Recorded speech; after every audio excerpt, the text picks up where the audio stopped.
Come all you good children from 80 to 3, and I'll tell you what happened in Maine by the sea. A baby was born and I'll tell you his name. Paul Bunyan they called him, and great was his fame. With a sky on his shoulders and clouds in his hand, Paul Bunyan's big axe swung all over the land.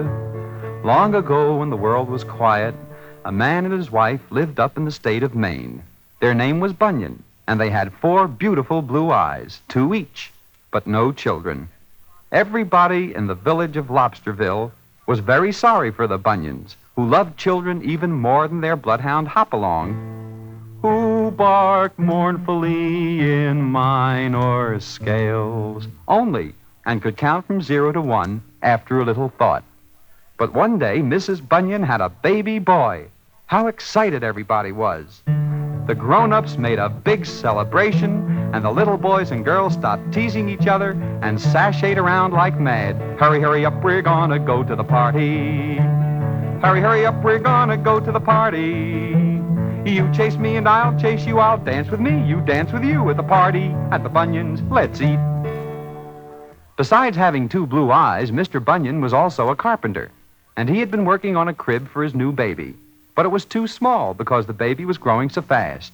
In fact, when the baby was put in the crib, if you looked hard with both your eyes exactly a ½ inch from the baby's feet and your nose touching his big toe, you could almost see him growing. When the baby was little before he was named, he quickly achieved a remarkable fame. Rock-a-bye, baby, your cradle's too small. Build him another before he's too tall. With a sky on his shoulders and clouds in his hand, Paul Bunyan's big axe swung all over the land.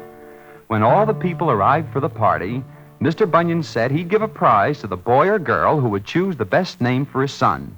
And all the children clapped their hands and kissed Hopalong, who began counting rapidly from 0 to 1 to hide his embarrassment. Meanwhile, Mrs. Bunyan put the baby down on a big bed and left the room. Presently, he decided to look at the new cradle his dad was building in the woodshed. So off he crawled and peeped through a crack in the door. "Oh, dear," he said, "that's also going to be too small." So away he went searching until he came to a rowboat rocking gently in the lap of the waves by the shore, and the baby crawled in, and soon he was asleep. Lula, lula, baby, lula, lula, all the world's in trouble, sleep it through. It wasn't long before the baby was missed, and what a commotion there was. What made it worse was that Hopalong the bloodhound couldn't smell the baby's clothes because he had a bad cold. I had an old hound with a cold, wet nose, too-ray, fodder-linky-dido. I had an old hound with a cold, wet nose, fod. I had an old hound with a cold, wet nose. He caught a cold and he couldn't smell clothes, too-rally-day. We put his nose to the baby's shoe, too-ray, fodder-linky-dido. We put his nose to the baby's shoe, fod. We put his nose to the baby's shoe. Instead of wah, wah, he went ah-choo, too-rally-day. By this time it was dark. The baby woke up. He was so cold and hungry, he began to cry and shake the boat. He shook so hard that a great tidal wave rose up, and the villagers had to flee into the forest. But the rocking of the boat put the baby back to sleep, and by morning all was peaceful, and the people returned and began to clean up the oysters and seaweed and such that the wave had thrown up, all except the poor Bunyans, who thought they would never find their baby, and Hopalong, who wept 2 great tears which fell to the ground and frightened the ants who had never seen dog tears before, and the baby slept on. Lula, lula, baby, lula, lula, all the world's in love with you.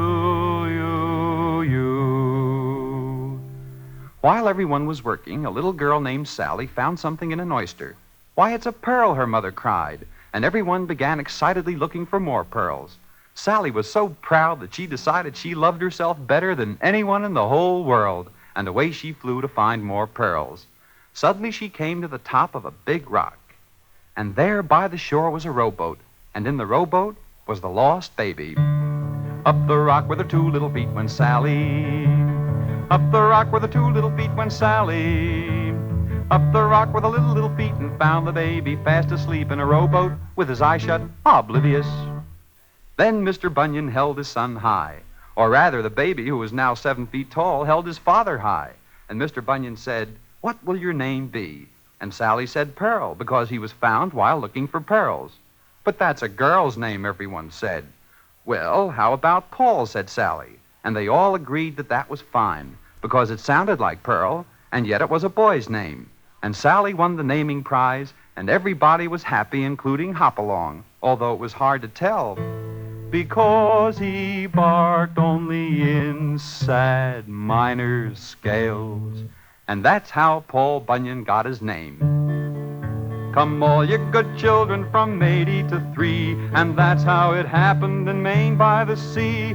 And that's how the baby Paul Bunyan was named. If you want to hear more, we'll be with you again, with a sky on his shoulders and clouds in his hand. Paul Bunyan's big axe swung all over the land.